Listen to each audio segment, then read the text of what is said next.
Pour Al-Qaïda, la guerre médiatique est devenue aussi importante, sinon plus, que les actions militaires en elles-mêmes. L'arme, c'est la caméra. Ce qu'il y a de plus impressionnant dans les films de djihad, c'est l'allure des guerriers qui s'apprêtent au combat. Ils respirent la force et l'orgueil. Et puis les discours de Ben Laden, bien sûr.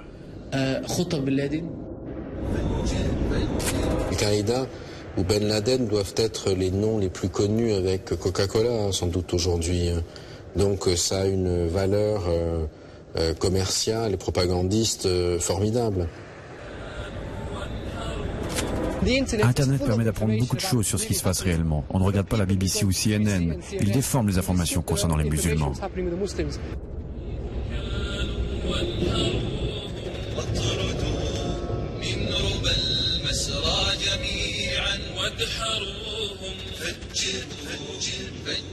Voici le logo d'Al-Sahab, le nuage, la structure de production d'Al-Qaïda.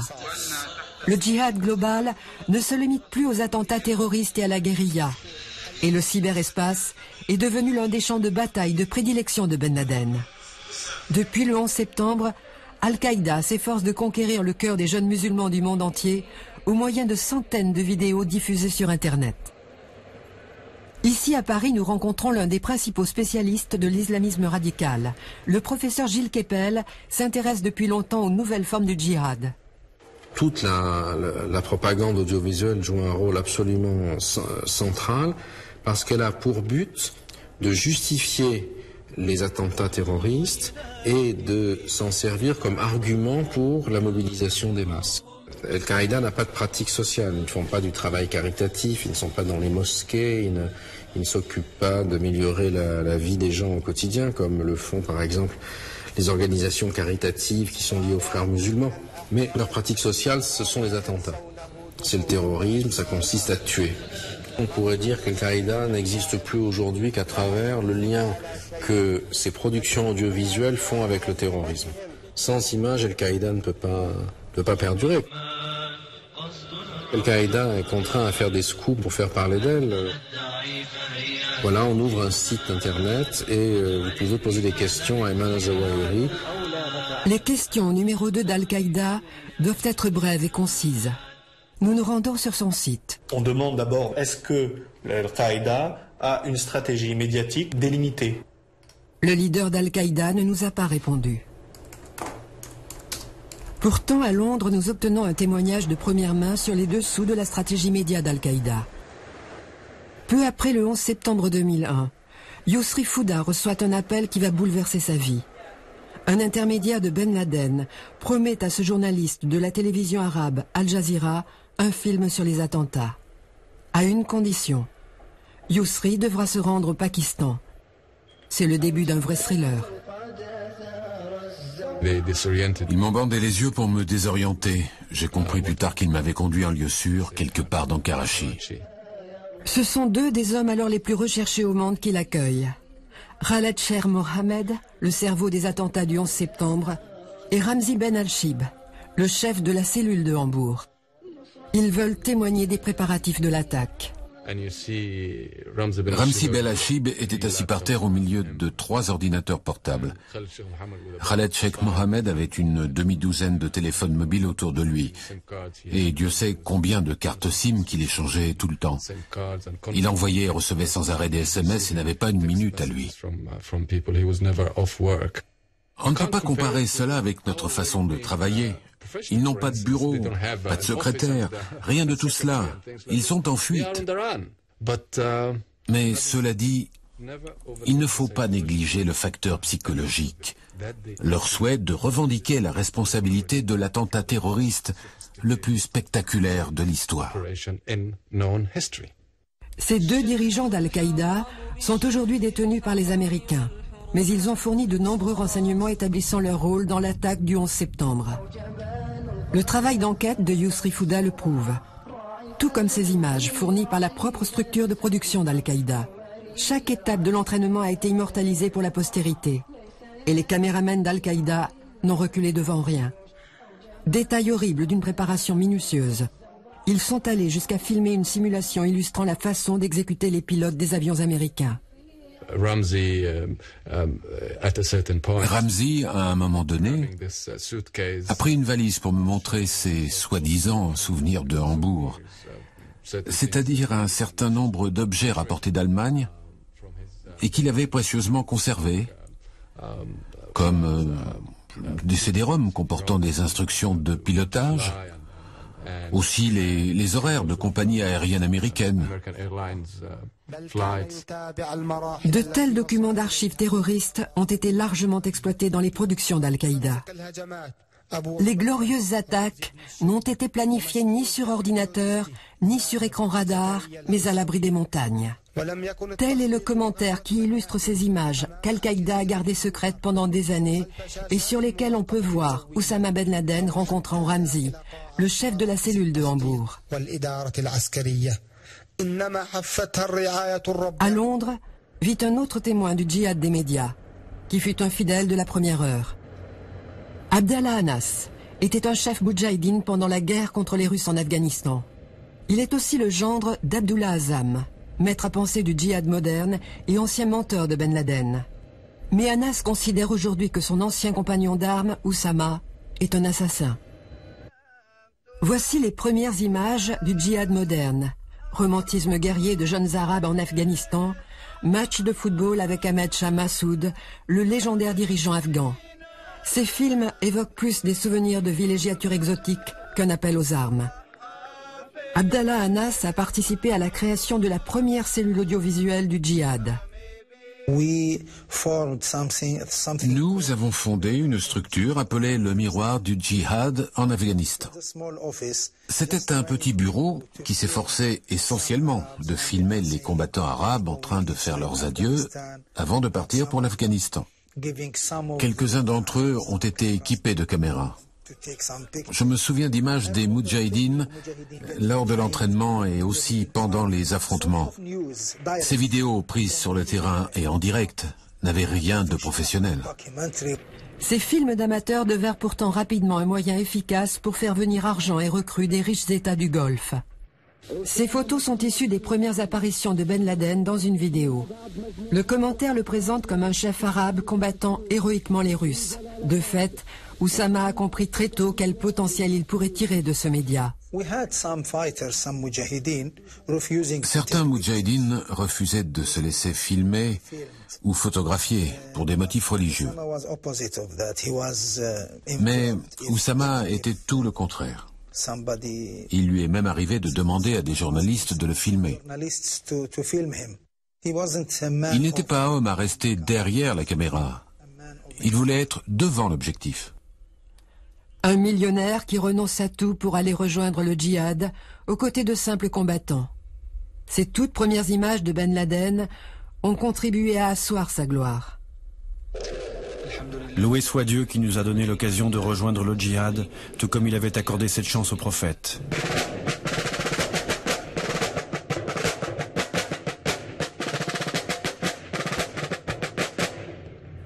West Point, la légendaire académie militaire. C'est ici que l'on forme l'élite des officiers américains. L'offensive de propagande djihadiste y est désormais prise très au sérieux.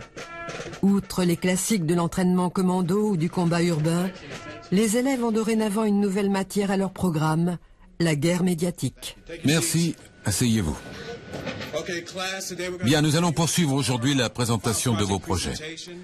C'est au groupe 3 et 5 de présenter leurs organisations djihadistes et leurs campagnes d'information. Groupe 3, vous avez la parole. Merci. Nous allons vous briefer sur l'origine de ces groupes avec leurs principaux dirigeants et la raison pour laquelle ils ont été fondés. Puis nous vous présenterons notre site internet et nos vidéos. Les cadets doivent simuler la communication d'une organisation terroriste en réalisant des vidéos avec plusieurs objectifs. Il s'agit de leur montrer la facilité avec laquelle les moudjahidines peuvent exploiter les conséquences de la politique américaine et les erreurs de l'armée. Il faut aussi que les futurs officiers apprennent à se mettre dans la peau de leurs ennemis en Afghanistan ou en Irak. On se met vraiment à comprendre ce qu'ils ressentent à propos de ce qui se passe actuellement dans leur pays. On peut se mettre dans leur peau. C'est une chose que les gens n'arrivent normalement pas à faire ici. Ils ne sont pas sur place. Ils ne comprennent pas. À West Point, les instructeurs observent de très près la machine de propagande d'Al-Qaïda. Oui, l'objectif de ce cours était de montrer aux cadets comment les terroristes tentent d'instrumentaliser nos propres paroles contre nous. C'est pourquoi nous avons soigneusement étudié les sites web d'Al-Qaïda et quantité de leurs vidéos.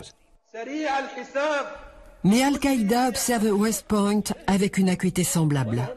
Dans cette vidéo, le numéro 2 d'Al-Qaïda reprend mot pour mot une étude de l'Académie militaire dont l'idée est de détourner du djihad les groupes islamiques radicaux en leur proposant de l'argent. L'article a été écrit par Jared Brackman, un des enseignants de cette nouvelle matière à West Point.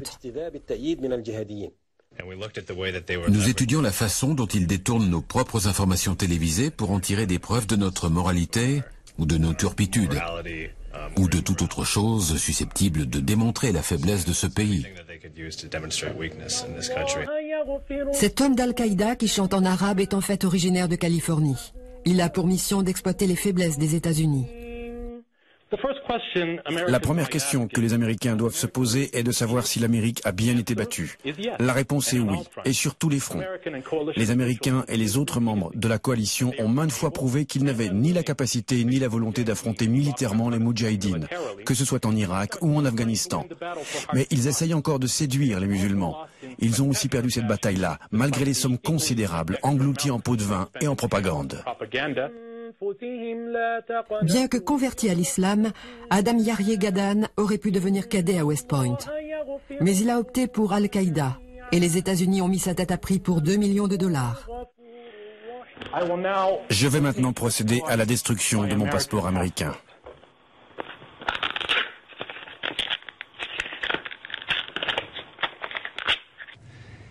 Le front, au sens où nous le connaissions, qu'il soit national ou international, n'existe plus. Le front est désormais partout. Il est à Manhattan, il est ici, il est chez nous. Je pense que les cadets l'ont compris. Berlin. Il s'y dessine un autre front, du moins en ce qui concerne la guerre des médias. C'est en Europe occidentale que la machine médiatique du djihad s'est développée. Les autorités allemandes soupçonnent Reda Sayam d'entretenir des relations avec Al-Qaïda. Lui-même se définit comme journaliste et musulman engagé. Aujourd'hui, ce ressortissant égyptien produit des vidéos sur ceux qui se convertissent à l'islam.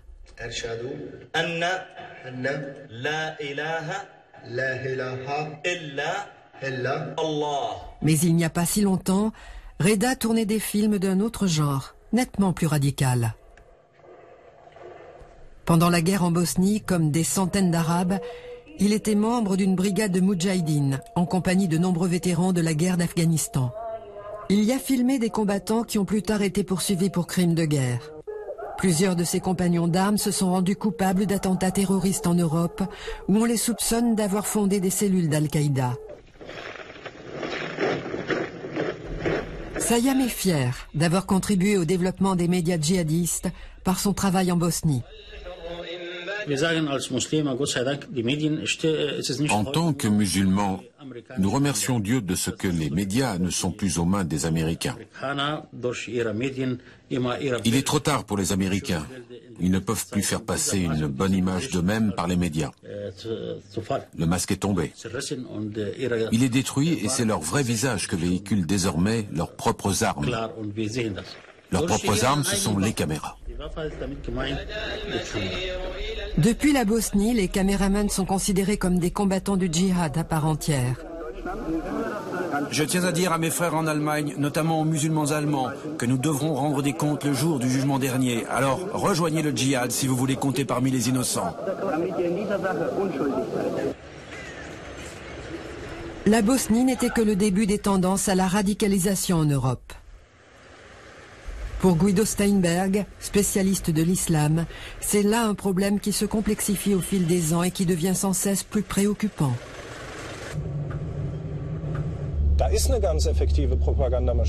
C'est une machine de propagande très efficace qui est ici à l'œuvre. Il n'y a qu'à regarder l'évolution de l'Internet djihadiste au cours de la dernière décennie. En 2001, tout cela se passait en arabe.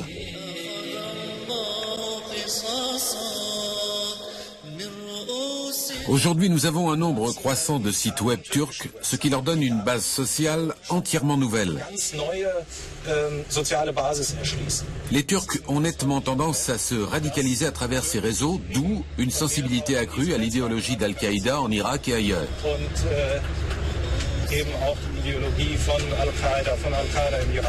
Ici, en Allemagne, avec plus de 2 millions d'individus, les Turcs représentent le groupe d'immigrants le plus important et c'est aussi le groupe de musulmans le plus nombreux dans ce pays.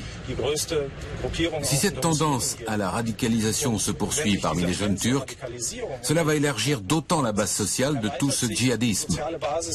Par conséquent, le problème de sécurité que nous avions jusqu'à présent et qui se limitait essentiellement aux jeunes Arabes va devenir sensiblement plus grave. Des vidéos menaçantes sont directement adressées au gouvernement allemand et autrichien. Elles les exhortent à ne pas mettre en danger la sécurité et le bien-être de leur population par le soutien aux États-Unis. La sécurité d'État prend ces menaces très au sérieux. Les attentats ont été évités de peu. Les services spéciaux passent désormais la propagande d'Al-Qaïda au peigne fin. C'est une sorte de testament de martyr à l'état brut. Il fait ses adieux, embrasse son commandant, part, ensuite envoie l'explosion.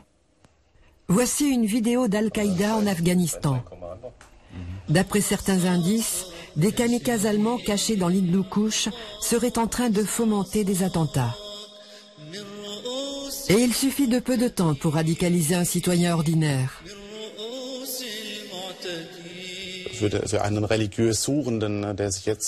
Pour quelqu'un en quête de spiritualité, à la recherche de son identité personnelle et religieuse, la probabilité est très forte qu'il tombe sur des radicaux. Justement parce que ceux-ci sont proportionnellement très présents sur Internet. Il faudrait que des musulmans modérés, respectueux de la Constitution, occupent une place plus importante dans les médias. Oui, c'est exactement notre problème, que les musulmans modérés ne soient pas plus actifs. Sans doute ne sont-ils pas très présents sur Internet, c'est ça? Proportionnellement, en effet. En fait, la propagande augmente constamment et elle est disponible dans de plus en plus de langues. C'est un vrai danger pour notre pays. La jeunesse d'origine musulmane en Europe est un enjeu important parce qu'elle est considérée comme pouvant commettre des attentats plus facilement, parce qu'il n'y a pas besoin de visa, parce qu'ils ont une nationalité européenne ou américaine.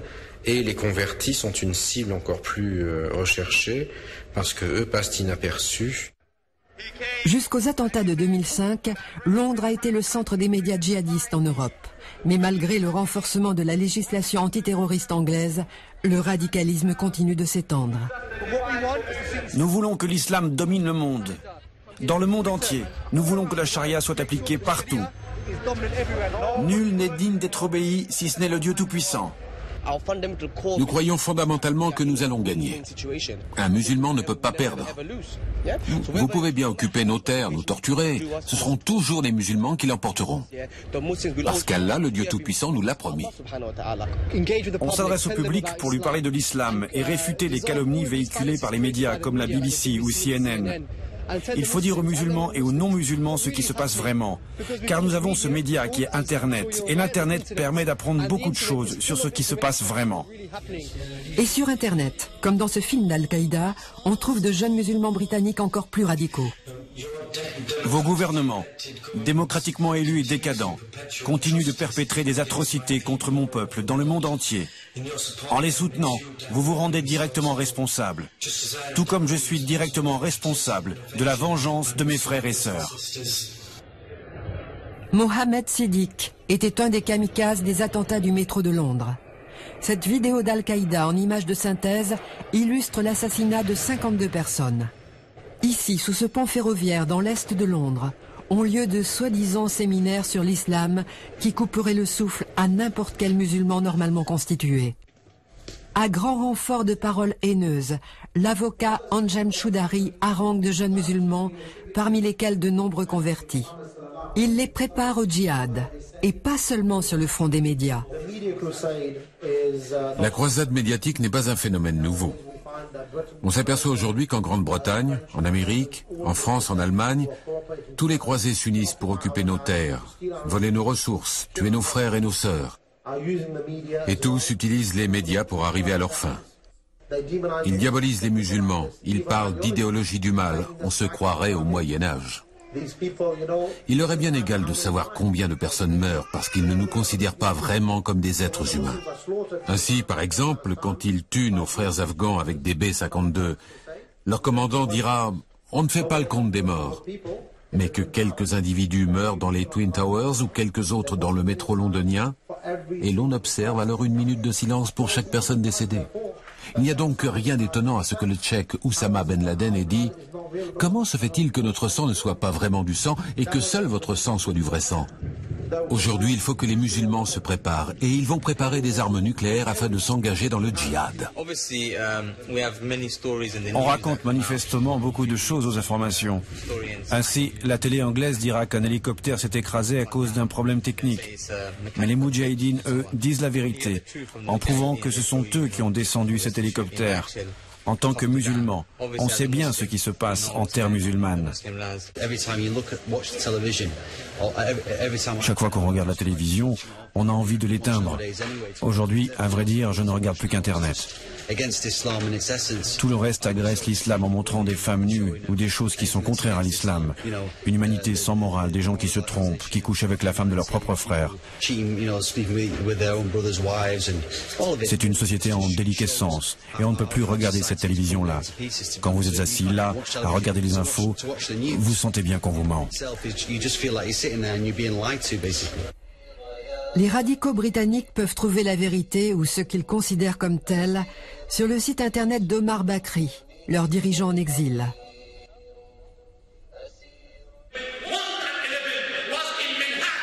Il y a eu un 11 septembre à Manhattan. Dieu bénisse les responsables de ce 11 septembre. Ce 11 septembre-là n'était qu'une réaction à bien d'autres 11 septembre. Tripoli. C'est dans ce port libanais que nous rencontrons Omar Bakri, grand admirateur de Ben Laden et recruteur présumé du djihad. Il est interdit de séjour en Grande-Bretagne, ce qui ne l'empêche pas de continuer ses efforts pour radicaliser la jeunesse musulmane. Depuis sa nouvelle base, il diffuse par Internet ses messages et ses vidéos dans le monde entier. Et il est fier des graines qu'il a semées à Londres.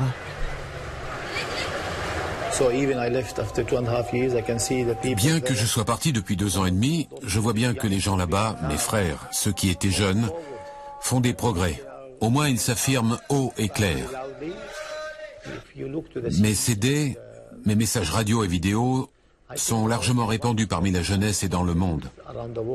Et ils ont vraiment déclenché une sorte de révolution. Les gens ont reçu un message clair qu'ils continuent d'étudier.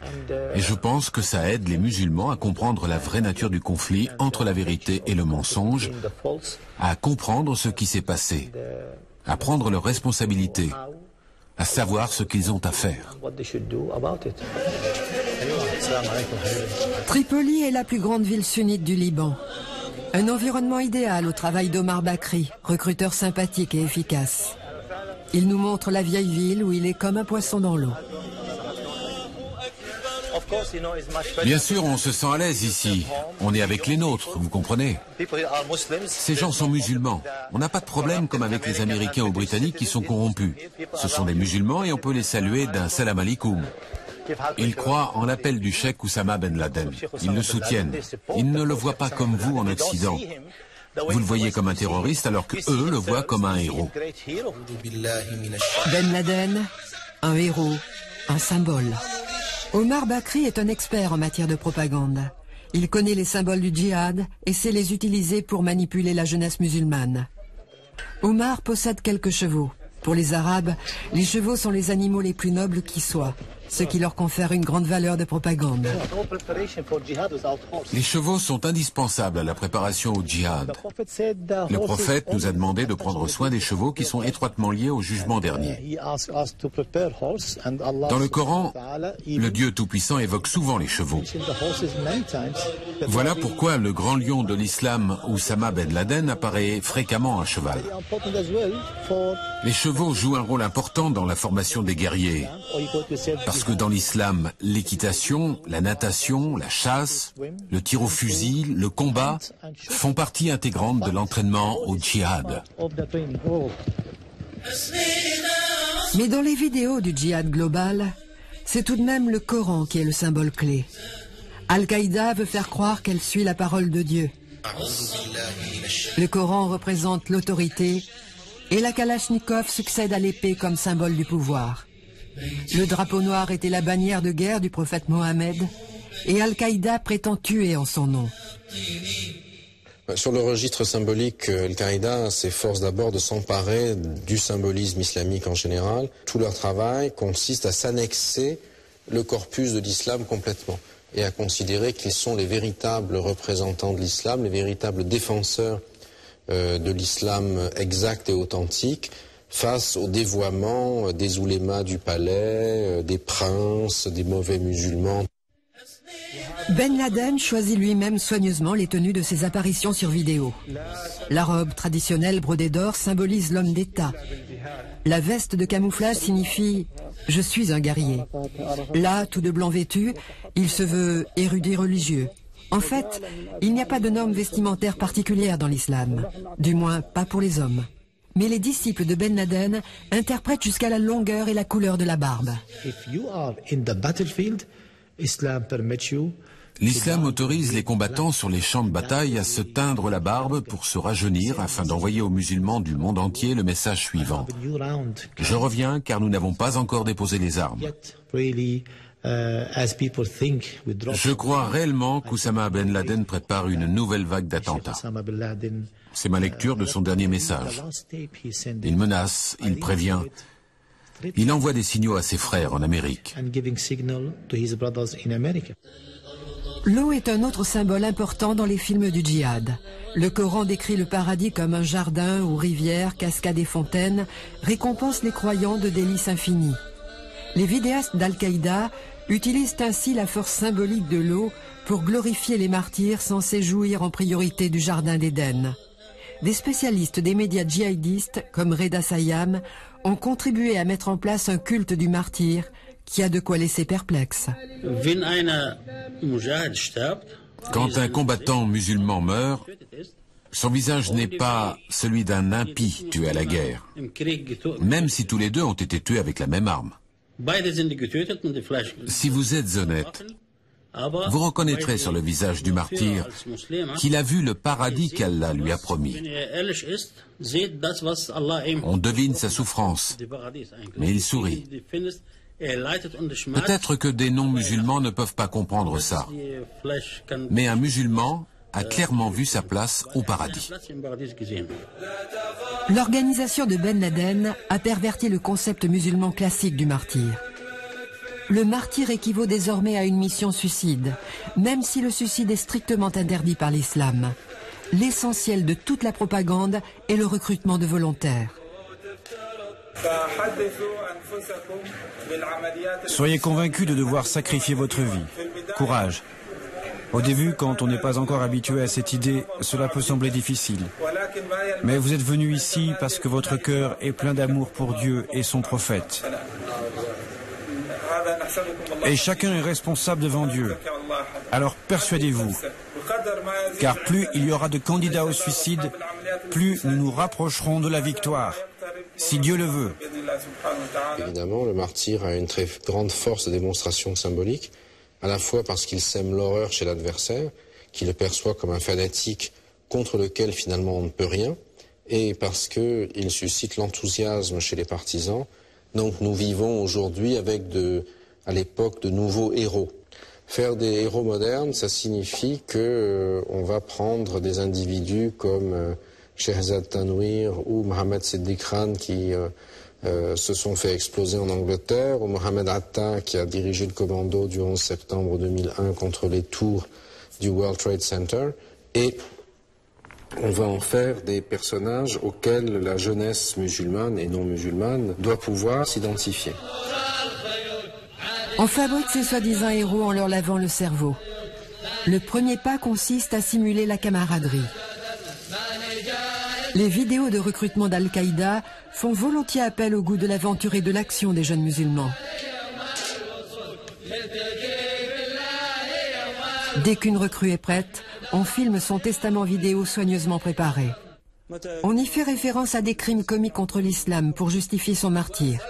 Si l'attentat réussit, on célèbre ces jeunes gens comme des idoles.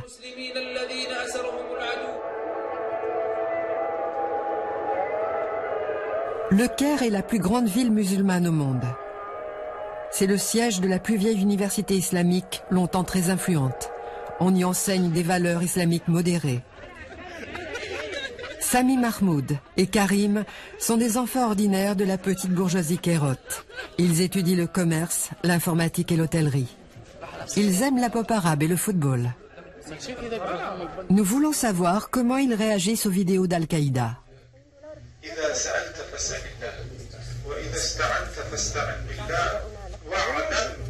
Si vous avez des questions, posez-les à Dieu. Si vous avez des problèmes, référez-vous à lui. La communauté musulmane ne peut être forte que si elle est unie. D'accord, mais pour ce qui est du djihad, est-ce le bon moment? Est-ce le djihad? Il croit en ce qu'il dit. Et il croit vraiment que ce qu'il fait correspond au commandement de Dieu. Oui, mais le vrai problème, c'est qu'il tue des civils. Ils font des actions légitimes. Mais tuer des innocents, c'est inadmissible. Qui leur donne le droit? Je suis d'accord. Mais tout cela, c'est la faute des pays occidentaux. Ce sont eux qui ont provoqué ça. Ce n'est certainement pas bien de tuer des civils. Mais quand ton pays est occupé, en grandissant, tu deviens moudjahidine, résistant ou guerrier. C'est à cause de la politique des occupants.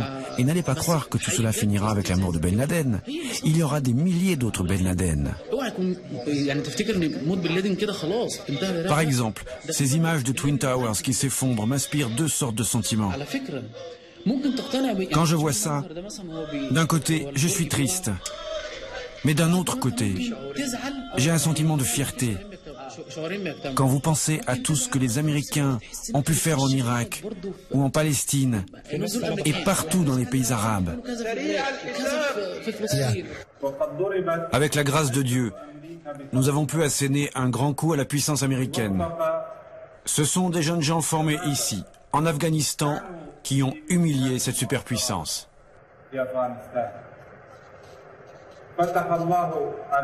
Ce genre de paroles ne laisse pas les jeunes Arabes indifférents. Il a une forte personnalité, c'est tout.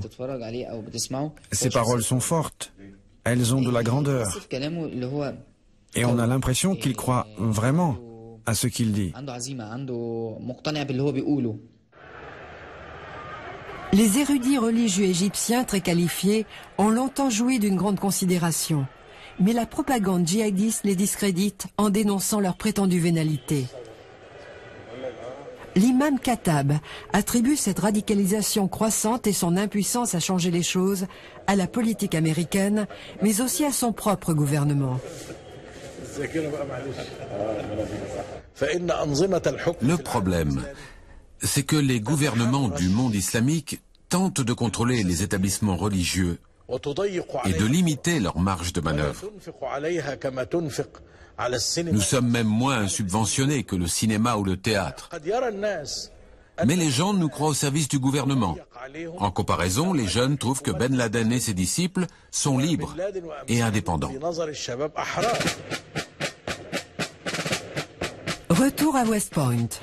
Les cadets se penchent aujourd'hui sur un nouveau phénomène apparu grâce à Internet. Les premiers cas de ce que l'on appelle en Amérique du Nord les moudjahidines instantanés, c'est-à-dire des jeunes gens qui ont été radicalisés uniquement par le truchement du cyberespace.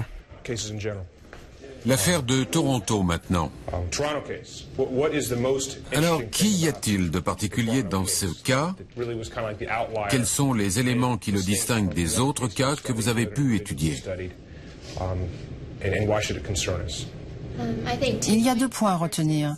D'abord, ce sont des gens qui n'ont pas voyagé. Ils ne sont jamais allés outre-mer comme dans d'autres groupes. Ensuite, ils ont été recrutés dans les écoles, ce qui est un vrai problème. La planification d'attentats, l'entraînement, la recherche d'informations et tout ça dans le confort de leur banlieue tranquille. Ce que Al-Qaïda cherchait là, c'est que le mouvement s'autonomise. Les gens s'impliquent désormais personnellement, plutôt que de se reposer sur un chef de cellule ou d'attendre qu'Oussama Ben Laden diffuse un message particulier. Ils se demandent comment passer eux-mêmes à l'acte, comment frapper ce qu'ils considèrent comme l'ennemi global. Le plan présumé de la cellule de Toronto était de faire sauter le Parlement et de décapiter le Premier ministre. Nous avons interviewé l'un des suspects. Le droit canadien requiert l'anonymat pour les mineurs. Sur le web, les informations sont différentes. On finit par se dire que si ces gens combattent, s'ils sont de plus en plus nombreux, c'est que Dieu les aide. À partir de là, et si en même temps des gens te montrent des versets du Coran qui disent que Dieu aide ceux qui font cela, on finit par être complètement dérouté. Et on se dit que ce qu'ils font est une bonne chose. Tom Quiggin, un ancien des services secrets, est l'un des meilleurs spécialistes canadiens de la radicalisation de la jeunesse. Ils sont passés maîtres dans l'art de la propagande et ils font un excellent travail. Non seulement leur message est clair, mais les méthodes utilisées, comme les vidéos, sont à la pointe du progrès. La plupart des vidéos réalisées par Al-Sahab, la structure de production d'Al-Qaïda, sont techniquement presque aussi bonnes que celles de MTV. Leur message est très clair. Le monde musulman est attaqué par les États croisés d'Occident. Si les musulmans veulent retrouver leur fierté et leur liberté, ils doivent inlassablement combattre l'Occident. C'est clair et simple, mais nous n'avons pas de message pour contrer cela. De plus en plus de vidéos n'incitent pas seulement à se faire exploser. Elles fournissent aussi le mode d'emploi.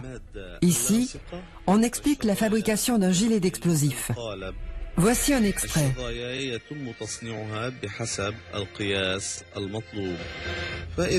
Une fois que vous avez mis la colle sur les billes métalliques, vous pouvez modeler cette masse de façon à pouvoir la glisser dans la veste. Voici ce que cela donne. On vous montre même l'effet produit dans un autobus.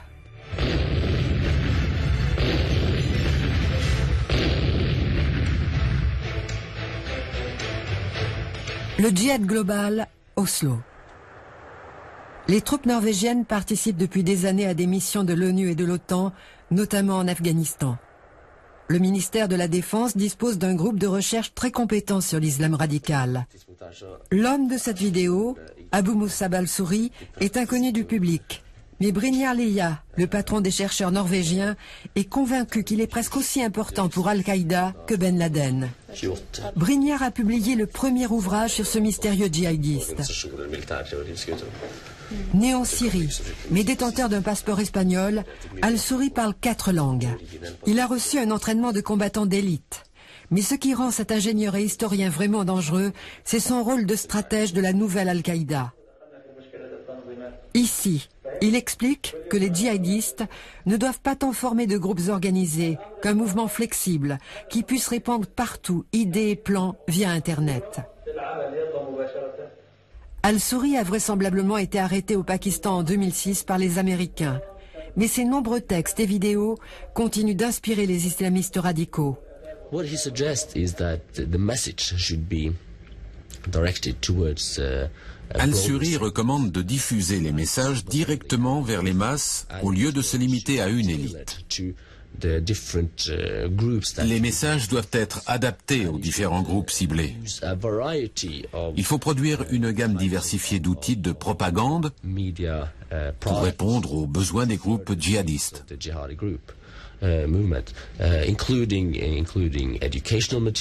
Du matériel didactique, des films d'entraînement, des produits destinés à effrayer l'ennemi, des vidéos célébrant le martyr et stimulant le moral des recrues. Beaucoup de choses comme ça.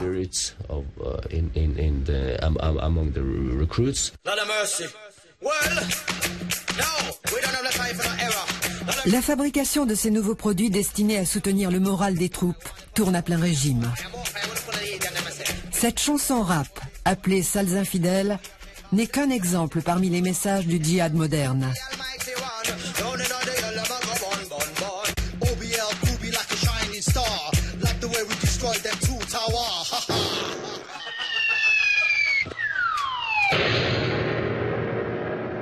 Un texto pour Noël. Tel est le titre de ce clip cynique et brutal d'un groupe irakien.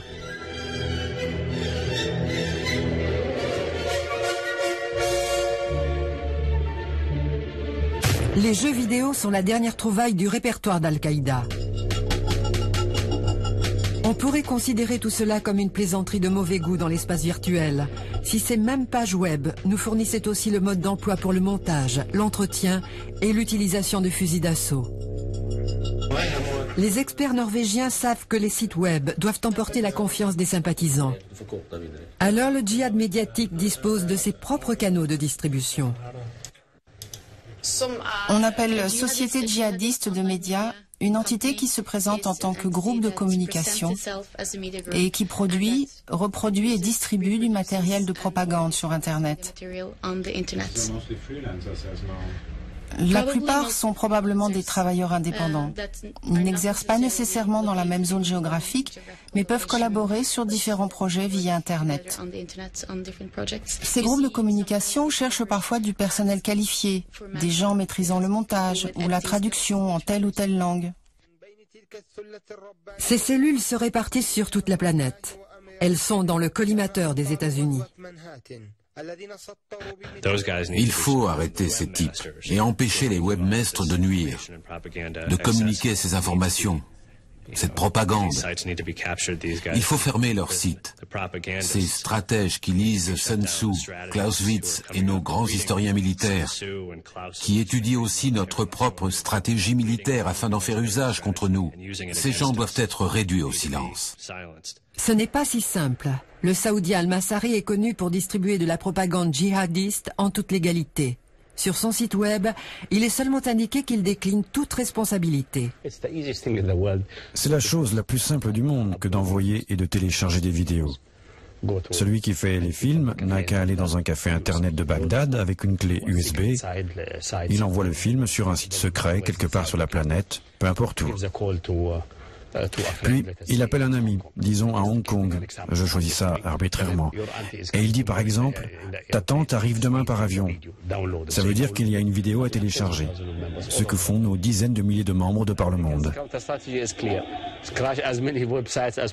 La contre-attaque américaine est claire, détruire le plus grand nombre de sites web et empêcher les envois. Vous aurez peut-être constaté, en essayant de télécharger ces films, qu'au bout de 8 à 12 heures, les Américains ont compris la manœuvre et détruit le site. Mais heureusement, quelques centaines de milliers de personnes auront déjà téléchargé la vidéo pour l'envoyer à des amis, qui l'enverront à d'autres amis. Et tôt ou tard, ces images se répandront aux quatre coins du globe. West Point. L'armée américaine s'intéresse aussi à des vidéos horribles qui ont répandu la terreur dans le monde entier.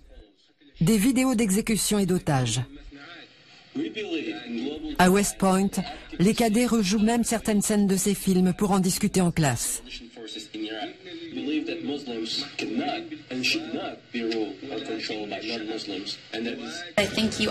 Je pense que cela nous permet de mieux comprendre notre ennemi dans le type de combat que nous avons à livrer. Il n'y a plus de front, plus de tranchées. Avec ça, on sait à quoi s'attendre dans ce genre de lutte. Al-Qaïda a longtemps justifié ces vidéos barbares par leur effet démoralisant sur l'armée américaine et ses alliés.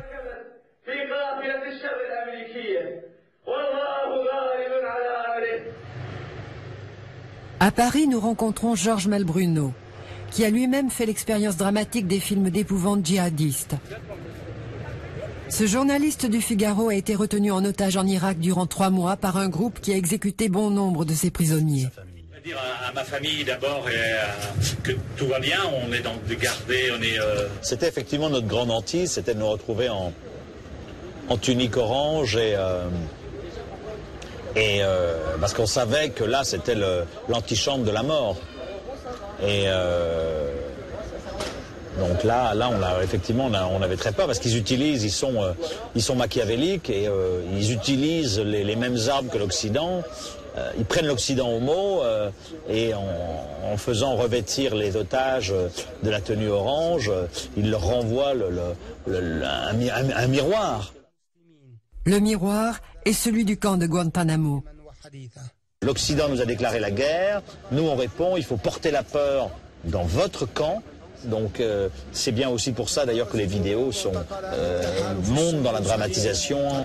Quand ils ont montré en vidéo Kenneth Bigelow, l'anglais, en tenue orange dans une cage, là je veux dire c'est absolument abject, quoi. Donc ils utilisent, c'est du sadisme, il y a un machiavélisme terrible. Donc toutes ces vidéos, ils savent très bien les utiliser. Ce sont les cinéastes de l'horreur.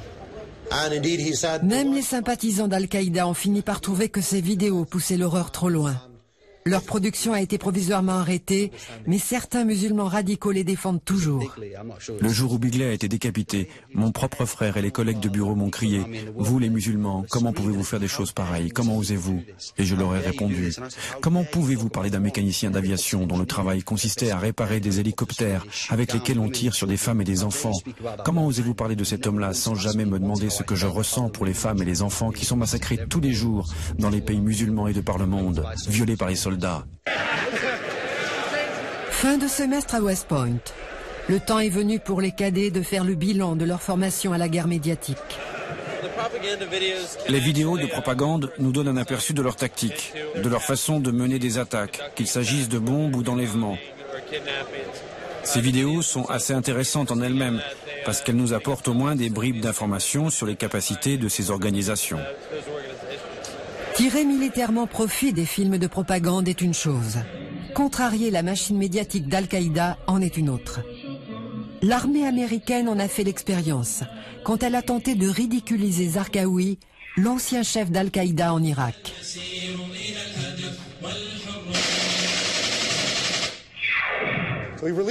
Nous avons diffusé cette vidéo qui le montre menant fièrement ses troupes dans le désert et tirant à la M249. Une mitrailleuse légère. Puis nous avons saisi ceci. En réalité, le lion de Mésopotamie, comme aime à l'appeler Al-Qaïda, ne savait pas tirer. L'armée américaine a mis ces images sur Internet. Après que nous ayons diffusé cette vidéo à Bagdad, nous avons fait faire une étude pour voir si, oui ou non, il y avait eu une résonance quelconque parmi les communautés djihadistes en ligne. Et nous avons constaté que cela n'avait pratiquement eu aucun effet. La plupart des gens l'ont ignoré. Nous en avons conclu que c'était parce que cela venait de nous, Américains, et que nous suggérions aux gens ce qu'ils devaient en penser. Zarqawi a été tué par une bombe américaine, mais il est entré dans la légende des musulmans radicaux. Les Américains ont compris leurs problèmes de crédibilité dans le monde islamique. En tant qu'Américains et Occidentaux, il n'y a pas grand-chose que nous puissions faire pour discréditer Al-Qaïda et les mouvements qui lui sont associés. Il faudrait que des voix s'élèvent au sein de l'islam lui-même. On en a des exemples. Cette vidéo d'Arabie Saoudite, la patrie de Ben Laden, ressemble à un film d'Al-Qaïda. Elle a pourtant été réalisée à partir de films confisqués et elle est dirigée contre l'organisation terroriste. Après un programme de rééducation, les recrues d'Al-Qaïda regrettent même les méfaits qu'ils avaient l'intention de commettre. Se faire exploser, se suicider signifie aussi tuer d'autres gens. C'est ça le problème. Personne n'était conscient de l'ampleur des dégâts que cela pouvait occasionner. C'était de la folie. Voici la construction d'une voiture piégée filmée par un caméraman djihadiste. L'attentat projeté a pu être empêché. De nombreux Saoudiens pensent que les vidéos anti-Al-Qaïda sont une arme efficace dans la lutte contre le terrorisme. Londres. Abdallah Anas, un des pionniers du djihad des médias, est aujourd'hui un opposant de poids à la terreur aveugle. Il écrit un livre sur sa vie de combattant lors de la guerre d'Afghanistan contre l'Union soviétique. Lui et bon nombre de ses camarades d'alors condamnent la voix sanglante qu'a pris Ben Laden. Les médias ont joué un rôle très important dans la diffusion du djihad. Bien sûr, quand ce sont des érudits religieux qui contrôlent l'idée du djihad, c'est complètement différent. L'idée de djihad est en train de dévier sérieusement. Maintenant, tout le monde veut parler du djihad. Mais quelle sorte de djihad? Le fait de tuer des civils, de détourner des avions, d'enlever des touristes. Personne n'est à l'abri. Femmes, enfants, occidentaux ou non, musulmans ou non. Abdallah a connu le véritable djihad, alors que les jeunes Anglais récemment convertis à l'islam croient plutôt au message de la machine médiatique des radicaux. Ces gens viennent en terre musulmane, peu importe pourquoi. Qu'il s'agisse d'une guerre, pour la chrétienté, pour l'antéchrist ou pour le pétrole est sans importance. Ils viennent en terre musulmane, ils massacrent des musulmans et s'attendent à ce qu'il n'y ait aucune réaction. On peut bien avoir 50 milliards de vidéos djihadistes, mais si l'Amérique et la Grande-Bretagne n'attaquaient pas les musulmans, il n'y aurait pas de djihadistes. C'est aussi simple que ça. Ce ne sont pas ces vidéos qui radicalisent les jeunes musulmans. Ce sont les pays qui procèdent à des bombardements massifs qui les radicalisent. C'est là qu'il faut chercher la cause, et non pas dans les vidéos qui se contentent de montrer ce qui se passe réellement, au lieu de ces infos à la guimauve qu'on nous sert ici. Si avec le djihad des médias, Ben Laden et Al-Qaïda n'ont pas atteint leur objectif de mobiliser les masses musulmanes, quelques minorités isolées prennent leur message non seulement comme une vérité, mais aussi comme un appel aux armes. On ne pourra vraiment s'opposer au danger de la radicalisation que si l'on comprend le fonctionnement de la machine de propagande djihadiste.